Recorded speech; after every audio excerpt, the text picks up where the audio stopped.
Leonardo, ele ministrou, ele e sua esposa. Foram 3 dias que nós passamos em Miguel Pereira. E ali ele semeou, plantou sementes que têm dado fruto até hoje, pastor. Nós tivemos conversões genuínas ali, maridos que há anos a esposa orava para que houvesse, se convertesse, veio a se converter. Aquele retiro marcou as nossas vidas, marcou a história daqueles casais que estavam ali naquele final de semana. Foi algo muito lindo e maravilhoso. Então é com muita alegria, o pastor Leonardo é discípulo do nosso apóstolo Ari Caetano, e nós nos alegramos muito, pastor, o senhor está fazendo a abertura. E aí eu estava lembrando, a Bíblia fala que aquele casamento foi dado o melhor vinho logo no início da festa, não ficou para o final não, foi logo no início. Então eu creio que hoje, em nome de Jesus, o Senhor vai usar a sua vida poderosamente. Amém? Estenda as suas mãos para cá. Pai, nós queremos te agradecer, ó Pai, pela vida do pastor Leonardo, pela sua família, Pai. Deus, por esse ministério tão frutífero, Pai.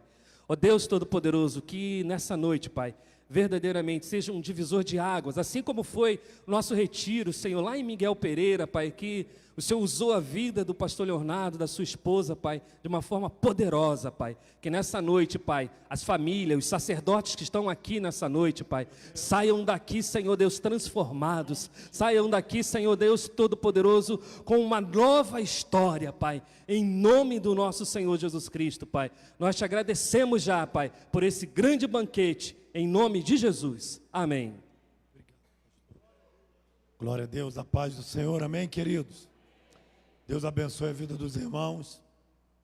Uma alegria poder estar aqui com vocês. Estou um pouco rouco, porque hoje de manhã teve Santa Ceia lá na nossa igreja de Cabo Frio. E eu também fui o preletor da manhã. E pela voz você já entende o que Deus fez lá de manhã.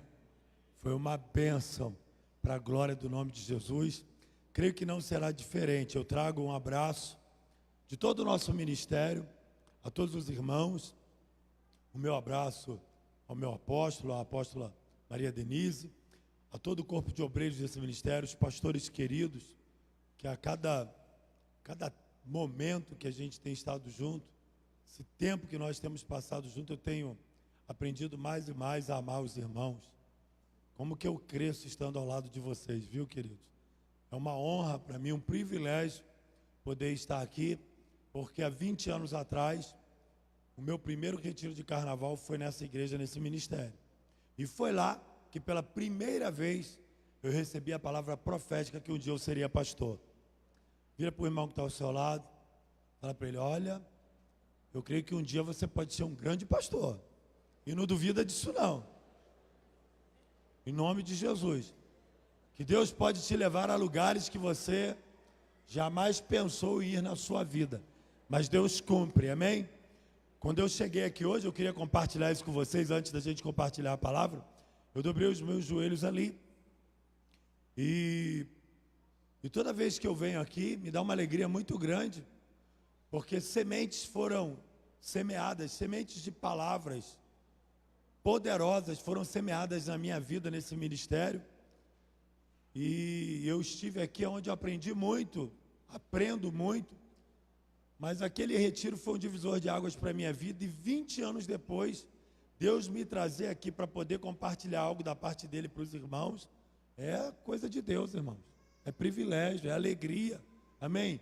E eu quero aqui nessa noite, antes de eu começar a palavra, tributar toda a honra, toda a glória, todo o louvor, toda a adoração ao Rei dos Reis e Senhor dos Senhores.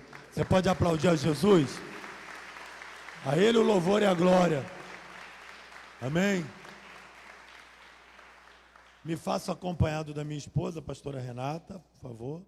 Fica de pé, por favor, minha querida. Essa mulher linda, isso, obrigado. E os meus discípulos da nossa igreja de Arraial do Cabo, Lucas e a Ágata, coloquem-se de pé. Deus abençoe, estão nos acompanhando. Esses dois jovens abençoados. Queridos, sem mais delongas, abra sua Bíblia, Gênesis 41, irmãos. Glória a Deus.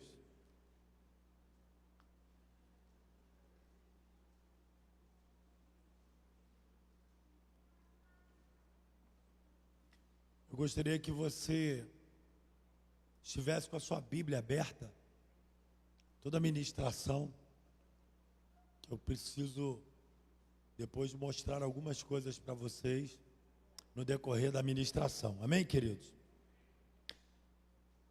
Gênesis 41, 51 e 52. Os irmãos encontraram, amém? Diz assim a palavra do Senhor. E chamou José o nome do primogênito Manassés, porque disse: Deus me fez esquecer de todo o meu trabalho e de toda a casa de meu pai. E o nome do segundo chamou Efraim, porque disse: Deus me fez crescer na terra da minha aflição. Queridos, o pastor já orou, mas eu gostaria de orar uma vez mais. Feche os teus olhos, por favor. Curva a sua cabeça. Vamos orar ao Senhor. Pai, fala conosco nessa noite através da tua palavra. Ministra, Espírito Santo, poderosamente aos nossos corações. Domina as nossas mentes, leva cativo todo o pensamento à obediência de Cristo Jesus, o nosso Senhor.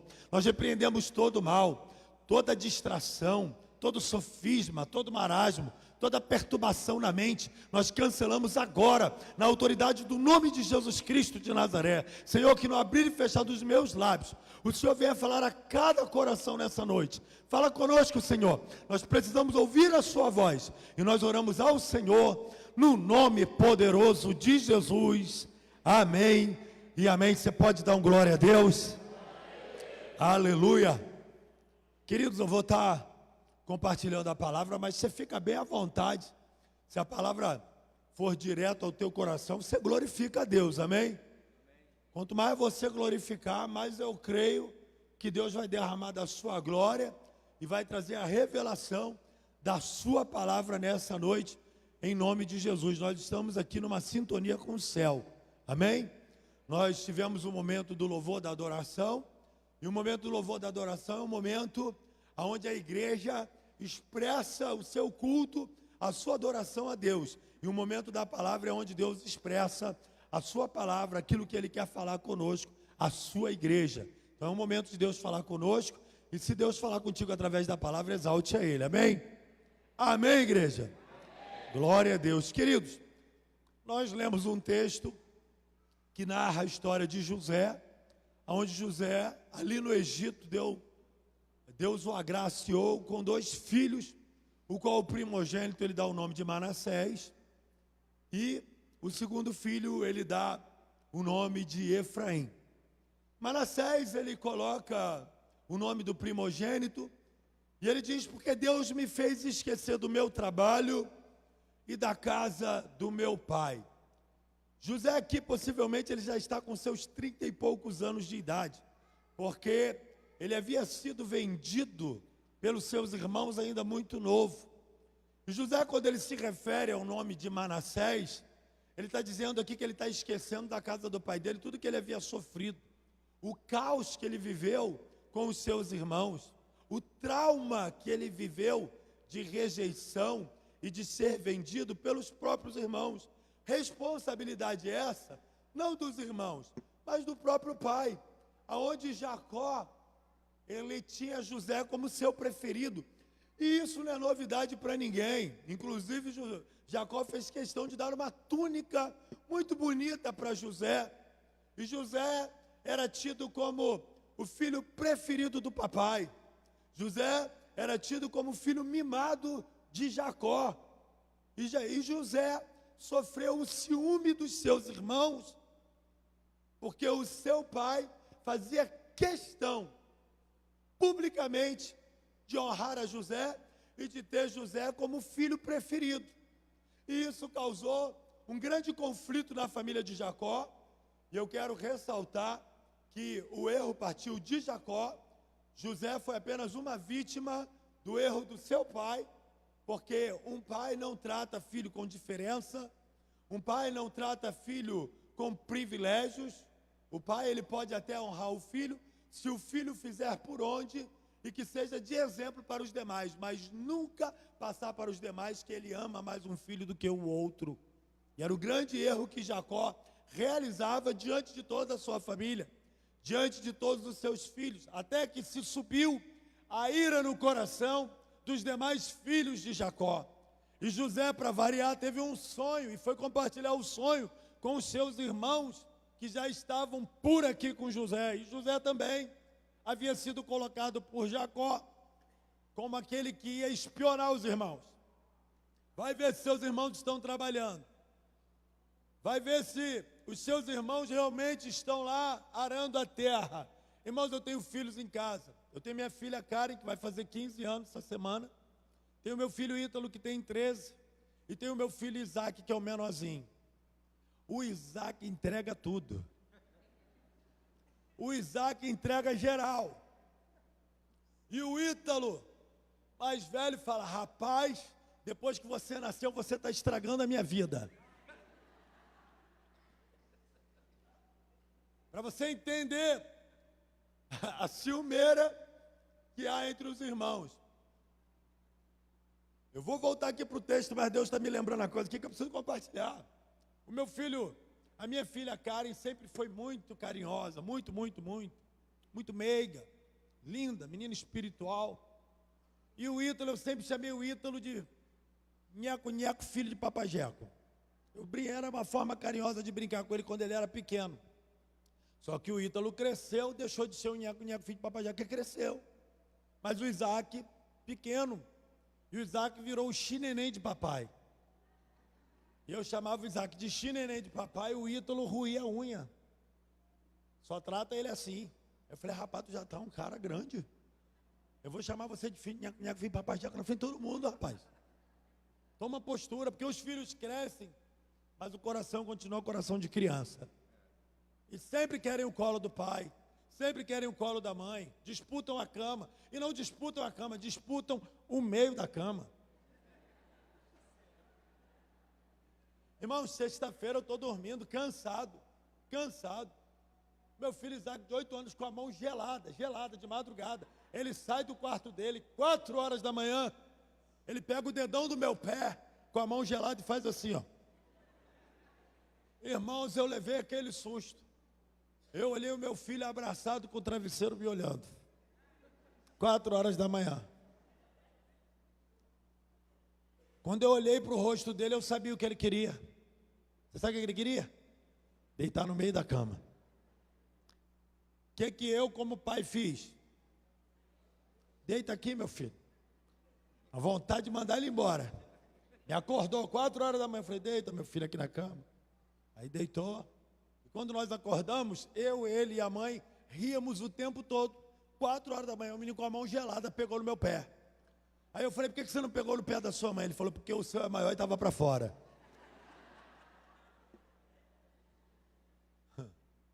E aí o outro, irmãos, meu filho vai fazer 14 anos, já está um homem. A minha cama não cabe nem mais o Isaac.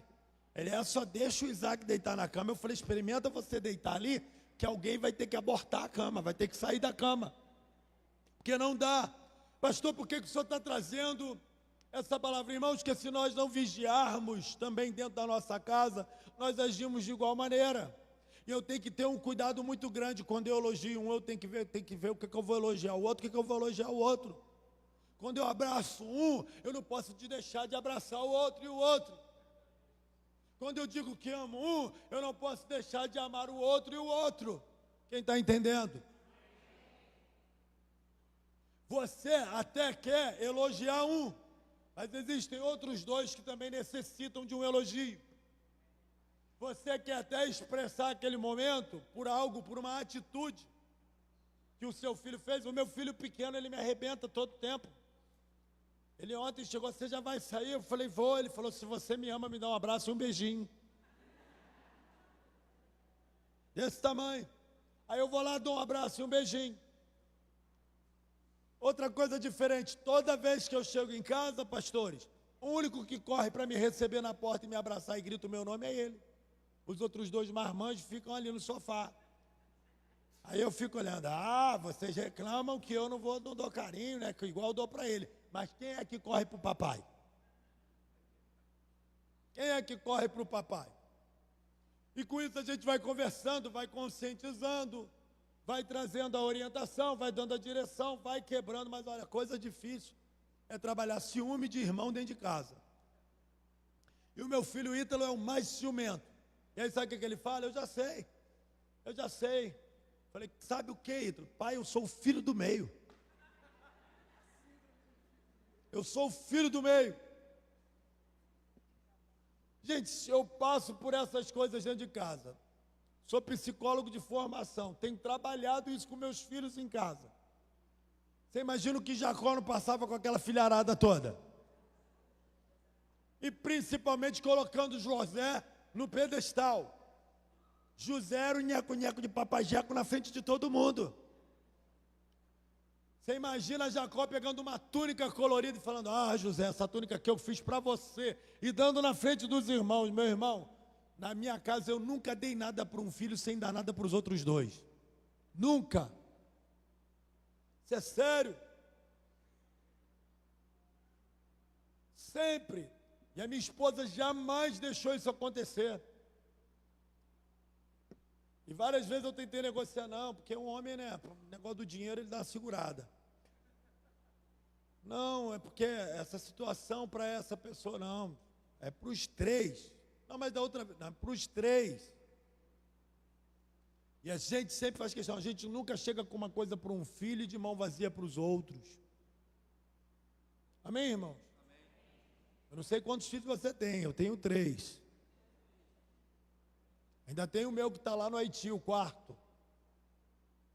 A gente tem um filhinho haitiano que quando a gente chega lá, a gente também leva o presente dele, leva amor, leva carinho. Amém?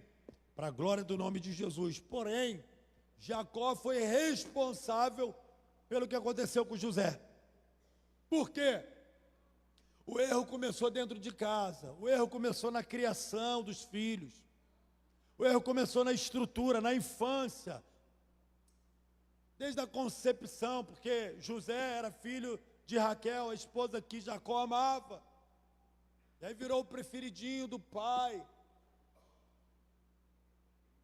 E aí, quando José se tornou um adolescente, ele teve aquele sonho. E o texto está dizendo que ele esquece, que ele bota o nome de Manassés, que ele esquece da casa do pai dele, ele esquece de tudo que aconteceu com ele. Agora, para José esquecer de tudo que aconteceu com ele, a rejeição, a hostilidade dos irmãos dentro de casa, a guerra que era, irmão, José deve ter levado muito cascudo. Quem já tomou cascudo aqui? Oxe. Os jovens aqui nunca tomaram cascudo, a minha geração tomou muito cascudo, raspa-coco, castanha, de todos os... Eu creio que José apanhou muito. Até que os irmãos falaram, vamos matar José. Vamos arrancar a vida de José. Jogaram José no poço. Venderam José. Meus irmãos, causou um caos na casa de Jacó. Um caos na família de Israel. José foi vendido como escravo.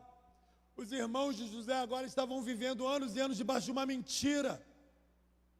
Falaram para o seu pai, a besta fera comeu José, está aqui a túnica dele rasgada. O que eles fizeram questão de entregar de volta para o papai? Aquilo que o Senhor nos feriu, a gente vai ferir o Senhor também. Não estou dizendo que eles fizeram isso intencionalmente, mas a psicologia explica isso. Você deu a túnica, feriu, então toma a túnica de sangue aqui do seu filhinho mimado. Não foi a gente não, tá? Foi uma besta fera. Comeu seu filho. Matou seu filho mimado. E agora vocês imaginam os filhos vendo o pai chorando a morte do filho. Eles não podiam falar a verdade, porque o pecado deles foi um grande pecado. José foi vendido como escravo, foi parar na casa de Potifar. Eu estou aqui narrando para vocês o que José esqueceu. Quando ele fala, Deus me fez esquecer da casa do meu pai, são essas coisas que Deus fez ele esquecer, que ele foi rejeitado, que ele foi vendido como escravo pelos irmãos, que ele era hostilizado de dia e de noite pelos irmãos, que ele vivia dentro de uma casa, irmãos, que ele tinha o amor do pai, mas não tinha o amor dos irmãos. Era um conflito, era um caos. Tudo isso ocasionado por Jacó, que não teve sabedoria de administrar o seu amor por todos os filhos e de administrar bem a sua casa. José é vendido como escravo, Potifar compra José, José trabalha na casa de Potifar, Deus abençoa o trabalho de José na casa de Potifar. Nós conhecemos a história, a esposa de Potifar tenta seduzir José, José foge da esposa de Potifar, não somente por Potifar, mas por Deus, ele foge. Aquela mulher rejeitada grita e acusa José, injustamente caluniando José. José vai preso. O camarada é vendido como escravo, é comprado como escravo, vira escravo, recebe a confiança do seu senhor na sua casa. Eu imagino Potifar falando por ele: olha, eu te coloco o Senhor sobre toda a minha casa, menos da minha esposa. E o diabo entrou onde? Na palavra de Potifar: te coloco o Senhor de toda a minha casa, mas na minha esposa tu não vai tocar. E o diabo entrou onde? É na esposa, entrou na esposa. José injustamente foi lançado no cárcere, anos no cárcere. Estudiosos dizem que quase uns 10 anos preso. E no cárcere ele revela o sonho do copeiro e do padeiro. O padeiro morreu, o copeiro foi restaurado a Faraó. E assim ainda passa um tempo e Faraó tem um sonho. Deus tira o sono de Faraó, dando um sonho a ele. Meu irmão, levanta a tua mão, eu quero começar a profetizar. Querido, eu profetizo que Deus vai tirar o sono de alguém para abençoar a sua família. Meu irmão, alguém vai perder o sono, alguém vai sonhar alguma coisa, e esse sonho tem a ver com você, e Deus vai usar esse sonho para abençoar a sua família. Glória a Deus. Porque toda vez que Deus fez alguém perder o sono na Bíblia, foi para abençoar alguém. Quer ver? A Bíblia diz que o rei Assuero perdeu o sono. A forca estava preparada para Ramã. Ele perde o sono. Aí ele fala para o escriba: lê alguma coisa para mim. E aí o escriba lê o que quando ele perde o sono? E Mardoqueu denunciou a conspiração contra o rei. E aí o rei pergunta: e o que fizeram a Mardoqueu? Aí o escriba: nada. Deus fez o rei perder o sono para abençoar Mardoqueu, que estava sentenciado à morte, com a forca preparada para ele. E o que aconteceu? Quem preparou a forca foi quem Deus usou para honrar Mardoqueu. Meu irmão, Deus está falando aqui comigo, eu estou sentindo Deus aqui. Deus vai fazer gente perder o sono só por causa de você, só para te abençoar, só para a pessoa tentar para a sua causa, meu irmão. Em nome de Jesus. Faraó perdeu o sono e aí nós conhecemos a história. Então Manassés, Deus fez José esquecer de toda a casa do seu pai, de toda essa trajetória, de todo esse trabalho escravo. E Efraim foi o começo de uma nova história. Deus me fez prosperar na terra da minha aflição. Agora escute uma coisa: Deus nunca vai nos fazer prosperar se nós não esquecermos primeiro. Eu vou repetir: Deus nunca vai nos fazer prosperar se nós não esquecermos primeiro das coisas que aconteceu conosco. Tem gente que carrega ferida, traumas de infância, problemas de família desde lá de baixo, desde o início da sua adolescência, ou até mesmo da sua infância. Querido, querida, é necessário esquecer para você começar a prosperar. O Espírito Santo me revela que existem coisas na sua família que estão presas porque você não esqueceu. Quando você esquecer, Deus te fará prosperar. Temos que esquecer. Pastor, como que eu vou esquecer de algo que aconteceu? Queridos, Deus fez prosperar, José prosperar no Egito, deu Efraim, colocou ele como governador do Egito. Ele se casou, teve 2 filhos, já estava com 30 e poucos anos. Mas eu vejo essa família aqui precisando de uma reconciliação. Eu vejo a família precisando de uma restauração. E era plano de Deus em Abraão: em ti, Abraão, serão benditas todas as famílias da terra. E a família de Jacó não estava sendo uma família bendita. Mas como Deus é soberano, Deus tinha um plano para a vida de José e para a família de Jacó. Oh glória! Louvado seja o nome do Senhor. Um dia, José, após ter revelado o sonho do faraó, 7 anos de vacas gordas, José juntou cereal em todo o Egito e começaram-se os 7 anos de vacas magras. E o que Deus fez com essa situação? Trouxe fome à terra de Canaã, aonde Jacó mandou os seus filhos irem ao Egito comprar alimento. E os filhos de Jacó foram para o Egito, e lá no Egito quem era o governador? Quem era o governador? Oh, glória! Irmãos, toda vez que eu leio a história de José eu me emociono e choro. Toda vez. José é um exemplo, irmãos, de que se é possível perdoar e restaurar toda uma família, independente de qual seja a ofensa, independente de qual seja a mágoa, independente de que seja rejeição, traição, o que for. Ele é um exemplo de que é possível restaurar.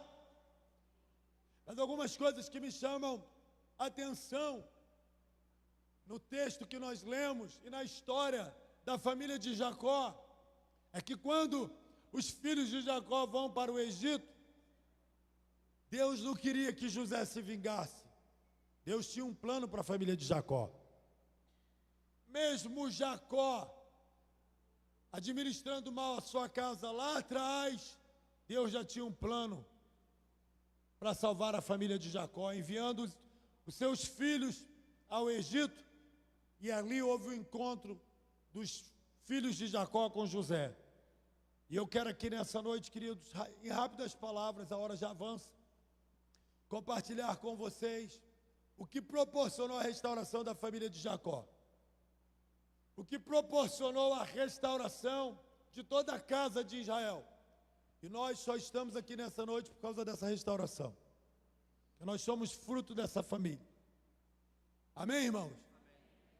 Então, queridos, não existe restauração sem reconciliação. Não existe restauração sem arrependimento. Não existe restauração, queridos, sem renovação de aliança. Não existe restauração sem conserto.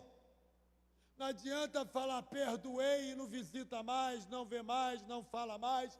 E estamos vivendo um tempo, o Espírito Santo está falando comigo aqui, que nós só encontramos os nossos parentes, os nossos familiares em dias de velório. Ou quando acontece uma coisa séria. Ô irmãos, pessoal mais antigo aí de 40 para cima, teve infância com os primos. Natal era a família toda reunida, os irmãos, os sobrinhos, os primos, todo mundo reunido. Nós estamos vivendo um tempo hoje que não tem mais isso. A família e a parentela só se reúne no velório. Filhos casados não visitam mais os pais, não tem mais tempo para os pais. Quando os pais tiveram os filhos, arrumaram tempo e fizeram tempo para criar os filhos. E às vezes, querido, eu incluo a mim nessa mensagem, que às vezes eu não tenho tempo de visitar minha mãe. Minha esposa perdeu a mãe em 2013. Ela fala, vai visitar sua mãe. Vai ver a sua mãe, porque eu sei o que é ficar sem mãe. Vai lá ver a sua mãe. Eu falo, glória a Deus, a gente tem que ir lá, vamos ver minha mãe. A minha mãe, graças a Deus, ela é ovelha do meu irmão da nossa igreja de São Gonçalo. Mas eu faço de tudo para estar com ela, para vê-la, para dar um abraço, para dizer que a amo, a gente se fala. Mas confesso a vocês que o corre não deixa a gente ter aquela vida mais chegada. E eu sei que Deus me trouxe aqui para falar com você nessa noite, irmão. Tem gente que não vê vô, que não vê vó. Tem gente que não consegue ver mais os pais. Estou falando para pessoas que casaram, querido. Tudo isso que nós estamos plantando, a gente vai colher lá na frente. Os nossos filhos precisam ver a gente valorizando os nossos pais, para que eles peguem isso como modelo e repitam quando chegar a vez deles. Porque se nós não fizermos questão, eles também não farão. Quem está entendendo? Então, queridos, tem que haver reconciliação, tem que haver conserto, tem que haver restauração, tem que haver aliança. Não adianta dizer eu perdoo e não vejo mais. Eu não aprendo isso com José. Sabe o que eu aprendo com José? Eu aprendo com José a chorar. José chorou quando ele reviu seus irmãos. Eu vou mostrar para você que José chorou 7 vezes. E que os 7 choros de José foram choros de cura, de restauração, de renovação de aliança, de perdão, de restauração de uma família inteira para as próximas gerações. Porque quando nós não perdoamos, quando nós não restauramos, as próximas gerações ficam divididas. E eu aprendi que juntos nós somos mais fortes. Então, queridos, eu queria compartilhar com vocês o primeiro choro de José. Gênesis 42, 24, observe.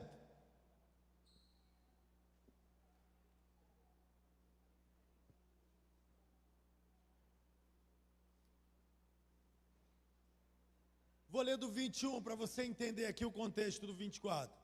Então disseram uns aos outros: na verdade somos culpados acerca do nosso irmão, pois vimos a angústia de sua alma quando nos jogava. Nós, porém, não ouvimos por isso. Vem sobre nós esta angústia. E Rúben respondeu-lhes dizendo: não vos dizia eu, dizendo, não pequeis contra o moço, mas não ouvistes. E vedes aqui, o seu sangue também é requerido. E eles não sabiam que José os entendia, porque havia intérprete entre eles. E retirou-se deles e chorou.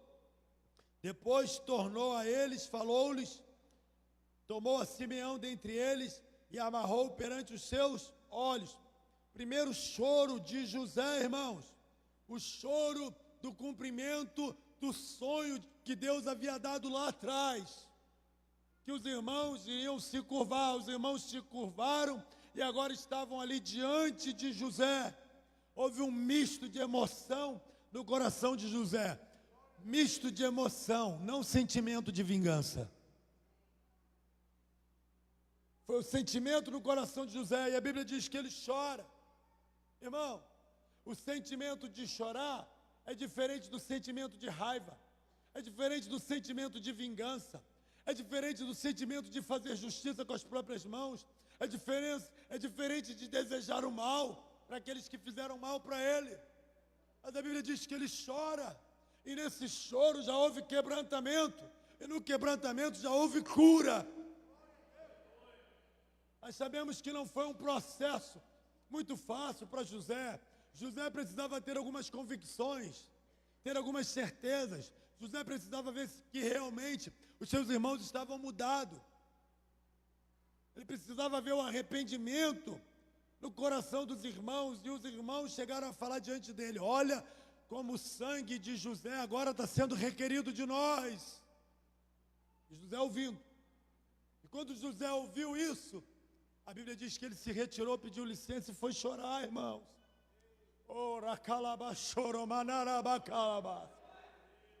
Às vezes nós somos, sabe, irmãos, alimentados por um sentimento que não provém de Deus, de raiva, de ira, uma palavra contrária de um familiar, às vezes até briga por causa de uma herança,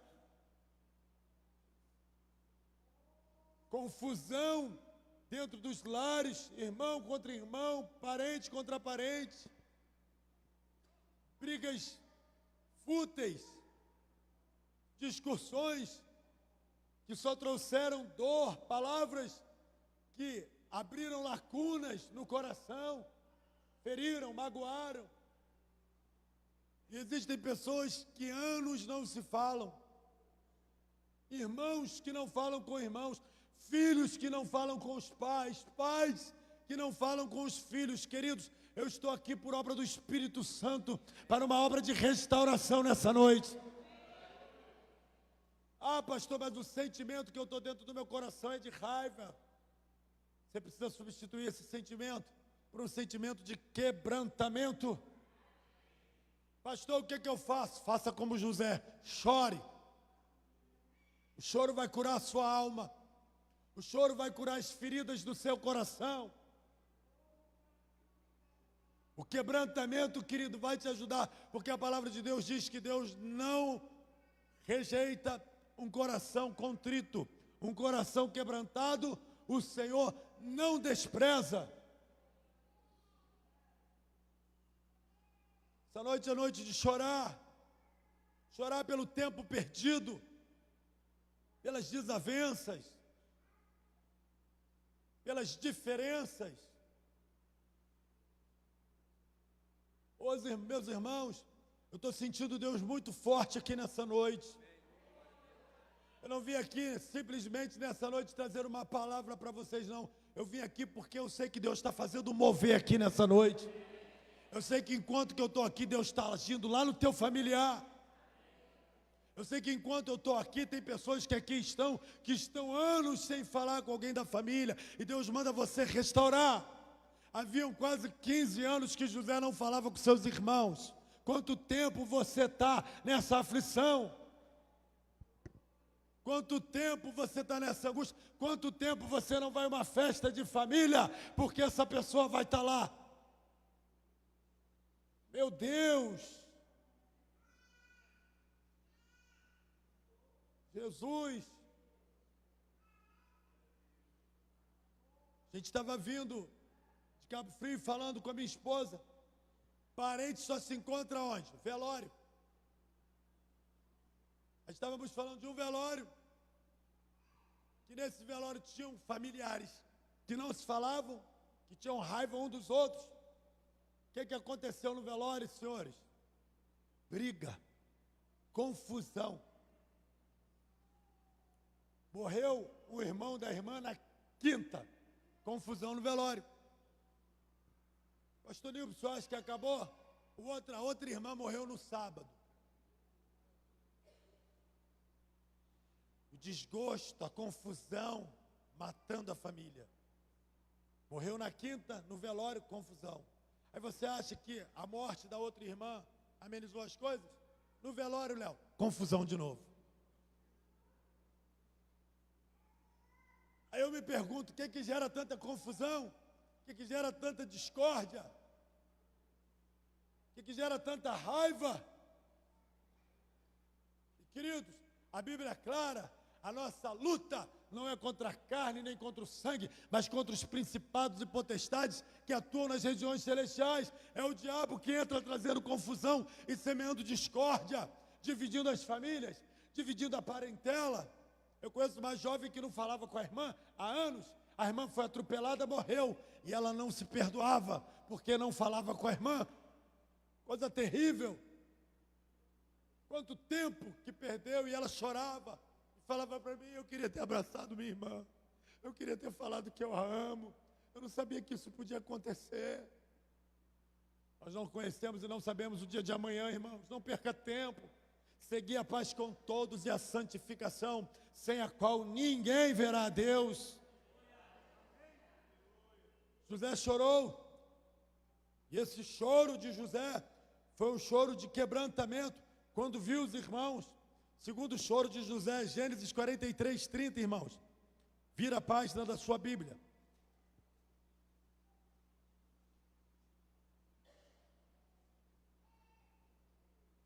Ô glória.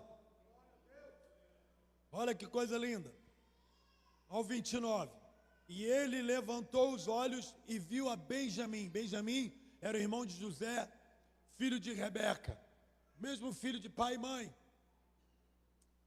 E levantou os olhos e viu Benjamim, seu irmão, filho de sua mãe, e disse: este é o vosso irmão mais novo de quem me falastes? Depois ele disse: Deus te abençoe, meu filho. E José, versículo 30, apressou-se, porque o seu íntimo moveu-se para o seu irmão e procurou onde chorar, e entrou na câmara e chorou ali. segundo choro de José. Aleluia! O choro da restauração, do amor pelo irmão. Quanto tempo foi tirado de José estar com os irmãos e com o irmão Benjamim? Por uma desavença, por uma discórdia no lar, por um ciúme infundado dentro da própria casa. E agora, quase 15 anos depois, ele está diante do irmão, doido para abraçar o irmão, doido para pular no pescoço do irmão, mas ele se retira para chorar, porque ele ainda não queria dar-se a conhecer aos seus irmãos. E esse foi o segundo choro de José. E você observe que cada choro Deus está promovendo um milagre e uma cura na vida de José. Sabe o que nos falta, irmãos? Deixar a mágoa, a angústia, a tristeza, os sentimentos adversos de lado e darmos lugar ao choro. Porque a Bíblia Sagrada diz, Salmo 30, versículo 5, o choro pode durar uma noite inteira, mas a alegria vai vir ao amanhecer. Só tem uma maneira de curar a ingratidão, só tem uma maneira de curar as feridas, as rejeições. Como? Fazendo o que José está fazendo, se propondo a chorar. Porque quando nós nos propomos a chorar, o Espírito Santo vai nos conduzindo de como perdoar, de como restaurar, de como avançar. A primeira atitude é o choro. Depois que a gente chora, Deus diz, vai lá e restaura. Vai lá, pede perdão. Vai lá e para com isso, de uma vez.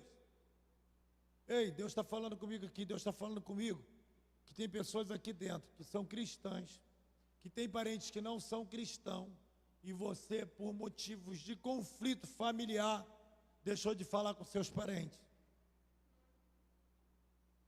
E a responsabilidade, ela recai sobre nós, porque nós somos os cristãos. Nós somos os portadores da palavra de vida eterna. Somos nós que somos os pregadores do Evangelho. E José aqui, ele chora pela segunda vez. Choro de saudade. Terceiro choro de José. Gênesis 45, versículo 2. Acompanha comigo. Vira aí, irmão, a página. Olha como que Deus restaura uma família inteira e cura um trauma de infância na vida de um jovem.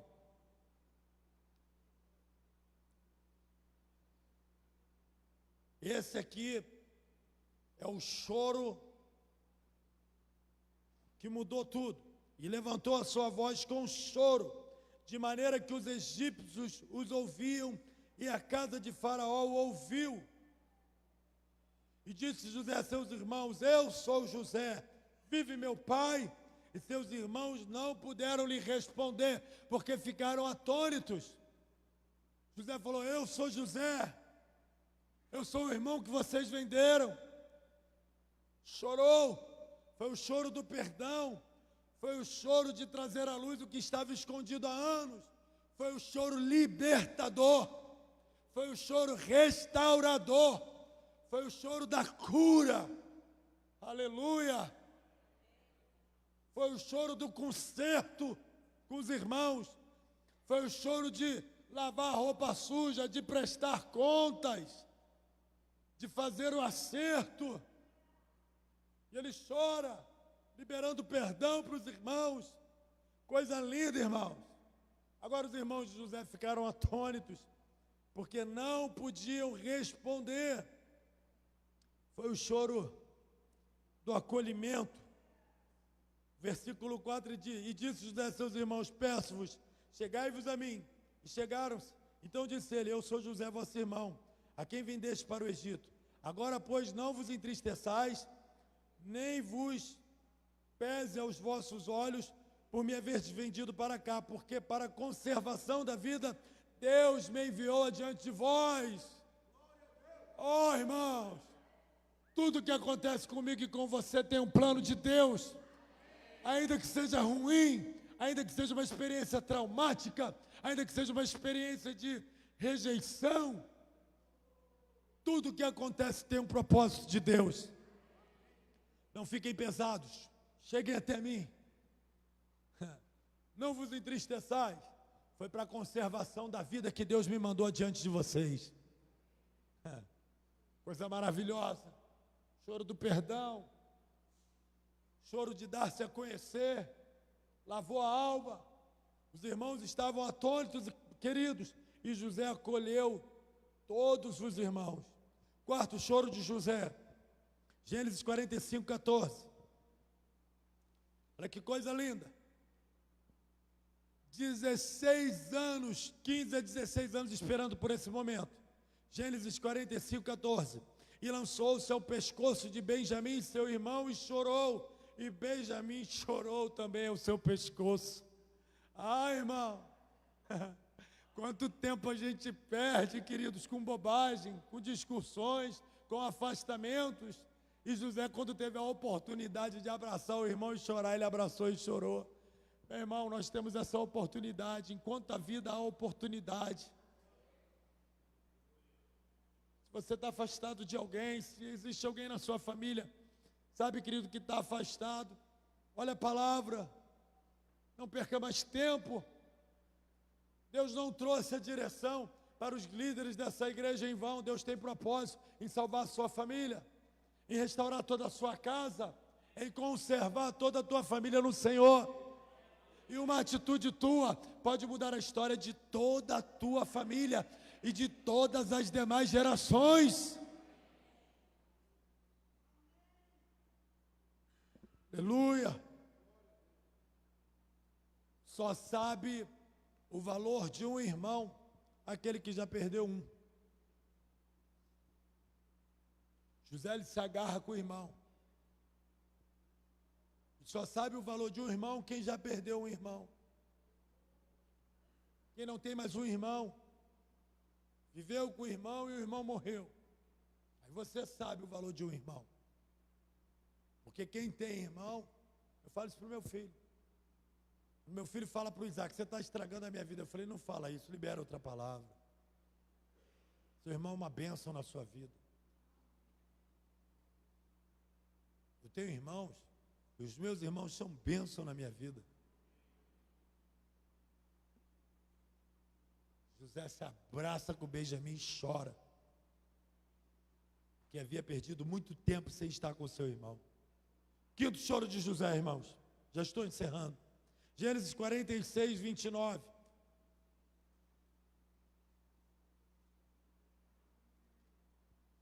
Então José aprontou o seu carro e subiu ao encontro de Israel, seu pai, a Gósen. E mostrando-se-lhe, lançou-se ao seu pescoço e chorou sobre o seu pescoço longo tempo. Aleluia! O choro de rever o pai. A Bíblia diz: longo tempo José chorou no pescoço do pai. Ei, querido, quanto tempo você não abraça o seu pai? Quanto tempo você não dá um abraço longo no seu pai? Quanto tempo você não chora no ombro do seu pai? José chorou longo tempo no ombro do pai. Oh, aleluia! Oh, Espírito Santo, pastor, o senhor não conhece meu pai foi muito duro comigo. Não importa, mas é o teu pai.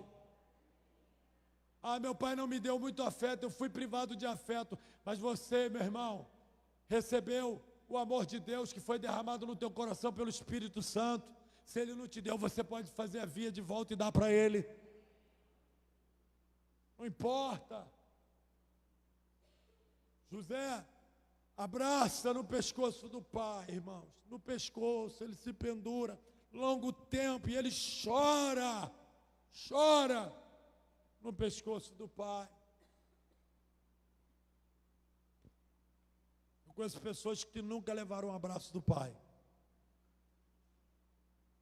Uma coisa é você não ter levado um abraço do seu pai. Outra coisa é agora você, depois de ser um cristão, não dar você um abraço no seu pai. O seu abraço pode curar. O seu abraço pode libertar. O seu abraço pode salvar. Aleluia. Aleluia. Glória. Pastor, mas eu carrego muita coisa da minha infância. Deixa isso de lado, irmão. Deixa isso de lado, irmã. Abraça. Abraça em nome de Jesus, chora. Se preciso for, no ombro do teu pai. Diga para ele que o ama. Diga para ele, pai, me perdoa. Irmãos, eu fui o pior filho da minha mãe. Meus pais são separados. Dei muito desgosto para minha mãe. Envergonhei muito a minha mãe. Mas eu me converti com 22 anos, tenho 44. No meu primeiro ano de conversão, o Espírito do Senhor falou ao meu coração: peça perdão à sua mãe por tudo que você fez ela passar. Eu era o pior filho e a minha mãe fez questão de falar isso para mim. Uma noite eu cheguei em casa muito drogado, muito ruim. Minha mãe tem mania de limpeza. Minha mãe tem toque, transtorno obsessivo compulsivo por limpeza. Minha mãe passava poliflor no apartamento, no chão, madeira corrida. Eu cheguei muito doido de madrugada em casa, muito doido. E eu pisei na flanela no chão e escorreguei. Minha mãe levanta. Eu briguei com a minha mãe porque ela passou poliflor no chão. E desrespeitei a minha mãe, chamei minha mãe de louca porque ela vivia limpando a casa o tempo todo. Mas hoje eu sei que a limpeza da casa da minha mãe era a terapia dela para ela não enlouquecer. E aí, a minha mãe foi, queridos, botou aquele dedinho dela pequenininho na minha cara. E ela liberou uma palavra que eu preferia que ela tacasse uma panela na minha cabeça. Que ela me batesse. Mas ela falou assim: você é meu pior filho. Você é o meu pior filho. Eu chorei, falei, magoou. Entrou no meu coração isso aí. E magoou mesmo. Mas o tempo passou, eu me converti. E um dia Deus falou: vai lá, pede perdão à tua mãe por tudo que você fez. Levei café na cama para minha mãe, ó. Café na cama. Ela sentou, aí ficou assim, né? Senhora de idade, às vezes perde os movimentos dos dedos. Pegou a xícara. E eu me ajoelhei na cama. Me ajoelhei como? Chorando. Chorando. Ô meu irmão, quebranta mesmo. O choro faz o perdão ser incondicional. O choro faz o perdão ser sem justificativas, sem defesa, sem nada. Eu fui mãe. Eu vim aqui chorando, eu vim pedir perdão à senhora. Pelo péssimo filho que eu sempre fui para a senhora. Pelas vergonhas que eu fiz a senhora passar. Por ter chegado várias vezes drogado dentro de casa e ter me exaltado com a senhora e ter brigado com os meus irmãos. Mas eu quero dizer para a senhora que eu me encontrei com Jesus e Ele mudou a minha vida. E que eu me arrependo de tudo que eu fiz e de tudo que eu fiz a senhora passar. E eu vim aqui pedir perdão para a senhora e dizer para a senhora que hoje eu sou um novo filho para a senhora. A minha mãe chorou, a minha mãe me abraçou, e esse abraço e esse choro fez a minha mãe se converter a Jesus. Você pode aplaudir ao Senhor? Aleluia! Aleluia!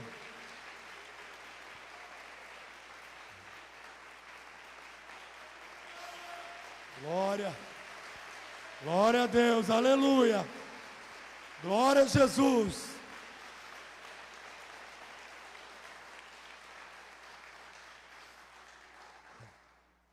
Mas eu ainda estava magoado, que eu ainda tinha recebido aquela palavra que eu era o pior filho.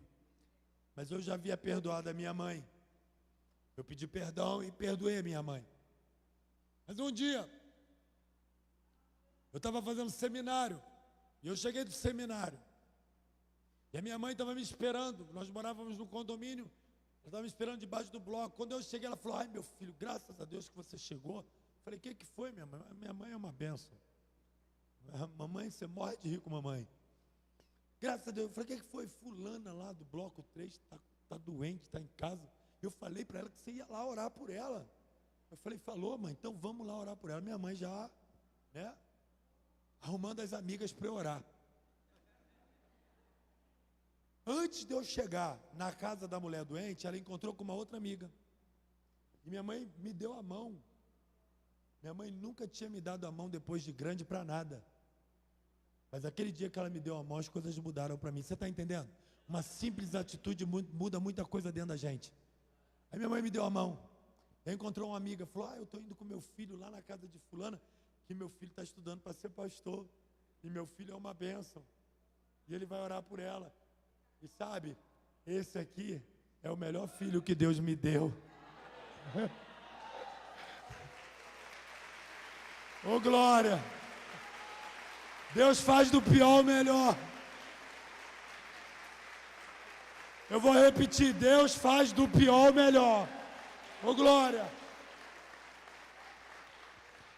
Quando ela falou isso, pastor Nilton, eu não conseguia andar para a casa da mulher, porque eu ia orar para Deus curar a mulher. Deus me curou.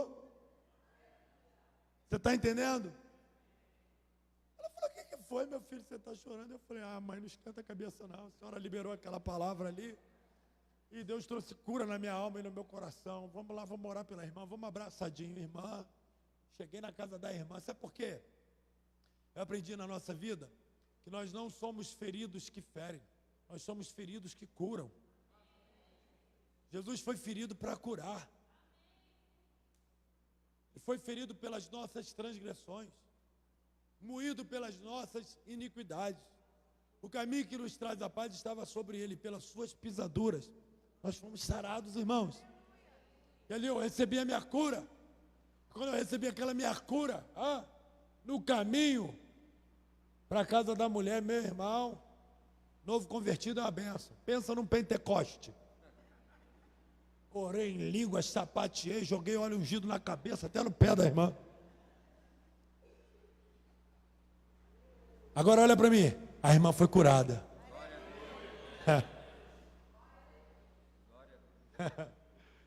Deus é muito bom, irmãos. Aí sabe o que aconteceu?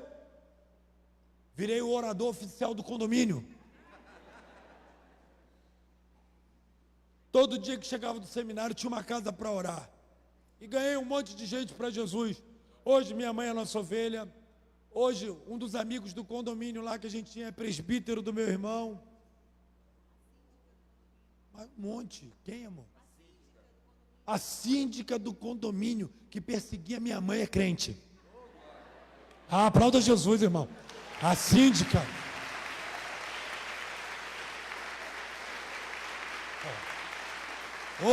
A síndica. A síndica. Vivia brigando com minha mãe. Minha mãe ganhou a síndica para Jesus. É a ovelha do meu irmão. A síndica.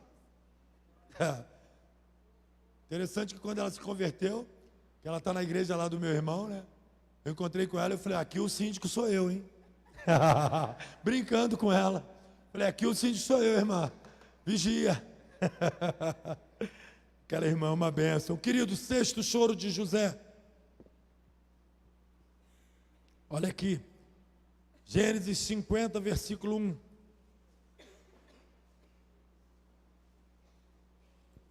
Então José se lançou sobre o rosto de seu pai e chorou sobre ele e o beijou. O sexto choro de José foi o choro da morte do pai. Esse choro aqui é um choro que José teve a oportunidade de chorar, tendo chorado antes quando encontrou o pai. O pior choro, esse choro aqui de José, foi um choro de gratidão, foi um choro de reconhecimento, foi um choro de honra. O pior choro que tem é aquele choro de remorso, de não poder ter feito o que deveria fazer quando estava com vida. José estava chorando aqui, mas estava chorando do luto do pai, saudade do pai, amor do pai, honra do pai. E a pior coisa que tem é chorar de remorso. Então José teve a oportunidade de chorar abraçado longo tempo com seu pai. E depois desse choro, ele chora o luto, a morte do seu pai, por honra, por quem o pai dele foi para ele, e tudo que o pai deixou de ensinamento para os seus filhos. E esse foi o sexto choro de José. Querido, José chora 7 vezes, porque para perdoar o que aconteceu, tinham que ser 7 vezes. 7 é o número de Deus, é o número da totalidade, é o número da perfeição, Então a restauração foi completa. Por isso creio eu que José chorou 7 vezes e não chorou 7 vezes em vão. Chorou com um propósito de Deus. Amém? E esse foi o 6º choro, o 7º e último choro de José. Gênesis 50, 17. Assim direis a José. Isso aqui foi o que Jacó pediu para que falassem a José depois da morte dele. Porque Jacó estava preocupado ainda. Ó, cabeça de Jacó. Você vê que os anos passaram e a cabeça dele não havia mudado muito. Que ele ainda estava fazendo distinção. Ele ainda achou que possivelmente aquela distinção entre José e os irmãos poderia acontecer depois da morte dele. Existem coisas que tem que mudar aqui dentro, irmãos, da gente, ó. A maneira de pensar. Mudar o pensamento. Se a gente não mudar o pensamento, o coração não muda. Se o coração não mudar, meu irmão, o ambiente também não muda. Quem está entendendo? Aí Jacó fala assim. Esse aqui foi o 7º choro de José. Assim direis a José, perdoa, rogo-te a transgressão de teus irmãos e o seu pecado. Gente, José já não tinha perdoado? Já não estava resolvido? Já não estava zerado? Mas no coração de Jacó ele ainda estava preocupado. Por quê? Porque no coração dele ainda havia distinção. Perigo isso, irmão. Tem coisas dentro da sua casa que só vai mudar quando o teu coração e a sua mente mudar. Eu vou repetir. Estou falando para pai, para mãe, para avós. Tem coisas dentro da sua casa que só vão mudar quando a sua mente e o seu coração mudar.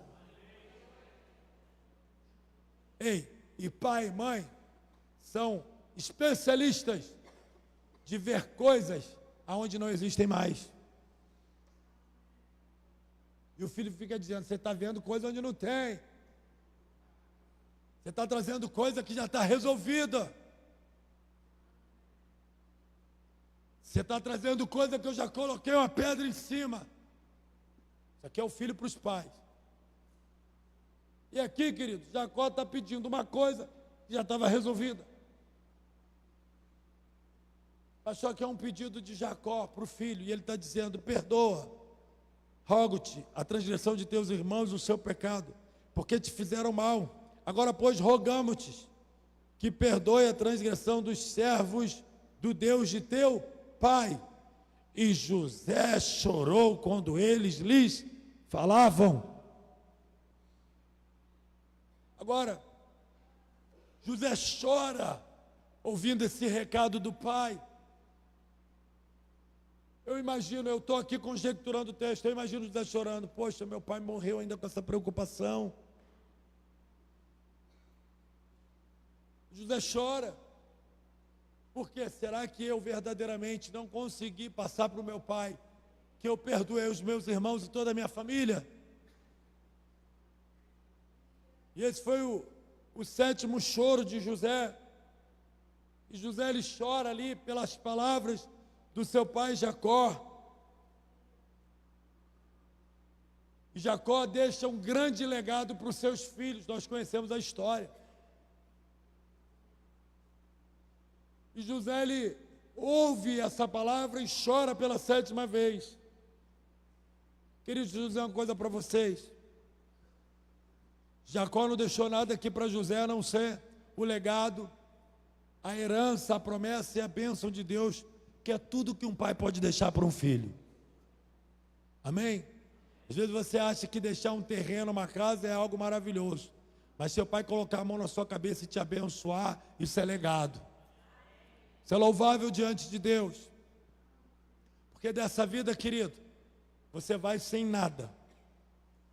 Você sabe quais foram os últimos 3 pedidos de Alexandre o Grande antes de morrer? Quem sabe? Muita gente não sabe. Eu vou dizer para vocês e vou encerrar a mensagem. Alexandre o Grande estava no seu leito de morte. E ele chama o seu general, seu líder. Ele fala, general, Alexandre convida-o a chegar ao lado do seu leito. E o general diz, Alexandre, que deseja? Vou te fazer 3 pedidos e quero que você cumpra os 3 à risca. E o general, claro, Alexandre, seu pedido é uma ordem. Então, o meu primeiro pedido a você, general, é que quando eu morrer, os melhores médicos da Grécia levem o meu caixão até o local do meu sepultamento. Esse é o primeiro pedido. Tudo bem, general? Senhor Alexandre. Qual é o segundo pedido? Meu segundo pedido a você, general, é que quando eu estiver sendo levado pelos médicos no caminho até o local do sepultamento, você vai pegar dos despojos as peças mais valiosas de ouro e prata e vai jogar pelo caminho até o local do sepultamento. E não foram poucos, porque Alexandre o Grande conquistou muito. Tudo bem, Alexandre? Qual é o terceiro pedido? Meu terceiro pedido é você colocar as minhas duas mãos para fora do caixão para que todos possam ver. E o general falou, tudo bem, Alexandre, farei o que você me pediu. Mas o general coçou a cabeça e falou, Alexandre, farei o que você me pediu, mas me explica por que está me pedindo tal coisa. É muito simples, meu caro general. Eu quero que os médicos da Grécia saibam que eles não têm poder sobre a vida. Eu quero que você jogue os despojos mais valiosos pelo caminho, para que todos vejam que dessa vida nós não levamos nada. Nada nós levamos dessa vida. E quero que você coloque as minhas duas mãos para fora do caixão, para que todos vejam que de mãos vazias nós chegamos e de mãos vazias nós vamos. E tem gente, tem família brigando por causa de coisas, de herança, de terreno, de casa, de kitnet, de carro, de bobagem, irmãos. Quando nós não vamos levar nada, muito pelo contrário, não é o que levamos, é o que deixamos. Jacó deixou legado, Jacó deixou ensinamento, Jacó deixou herança de viver uma vida na direção, nas promessas do Senhor. Meus irmãos, dessa vida nós não vamos levar nada, mas o que nós vamos deixar vai falar muito mais do que qualquer coisa que você possa fazer questão. Eu quero convidar você a se colocar de pé nessa noite. Eu gostaria de orar com você. A hora já avança. Foram 7 choros de José, irmãos. Ele chorou 7 vezes para que houvesse restauração na sua família. E cada choro teve um motivo, cada choro teve um propósito. Os choros de José trouxe conserto, trouxe restauração, trouxe amor, trouxe a unidade da família novamente. Meu irmão, talvez o que te falta é chorar. Eu queria convidar você a fechar os seus olhos, o ministério de louvor aqui, um pianozinho. Amém? Eu queria orar por você. Queria orar pela sua casa, pela sua família. Posso orar 2 minutos? Querido, eu quero, se você foi ministrado por essa palavra, não se preocupe com ninguém. Pense somente em você e na sua família. Amém? Essa palavra ministrou o seu coração. Deus me usou falar coisas para você que são da sua intimidade, que ninguém sabe. Sai do seu lugar, vem aqui, eu quero orar por você, porque eu creio na restauração da sua família. Eu creio na restauração de toda a tua casa. Eu creio que a sua atitude vai trazer salvação para toda a tua família. Sai do teu lugar, não deixa o sentimento contrário tomar conta de você. Deus é maior. Isso, venham, que enquanto você vem, a sua família é restaurada. Vem, que enquanto você vem, o Espírito Santo te quebranta. Se você quiser chorar, chora, porque esse é o primeiro passo, o quebrantamento, o choro. E depois do choro, Deus te dará uma direção.